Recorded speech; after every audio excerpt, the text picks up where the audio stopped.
सर्वमङ्गलस्वरूपिणे देवी दुर्गाम्बिकायै मङ्गलम्।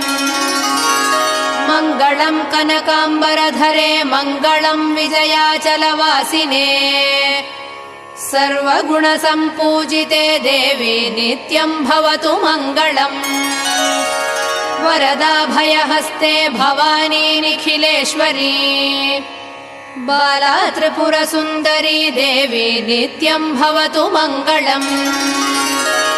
शुभमङ्गलदायिनी शिवे सौभाग्यदायिने इन्द्रकीलाद्रिनिवासिने तुभ्यम् देव्यस्तु मङ्गलम्। कृष्णातीरनिवासिने गौरी कोमलस्वरूपे कमनीयकरे देवी तुभ्यम् देव्यस्तु मङ्गलम्। कृष्णातीरनिवासिने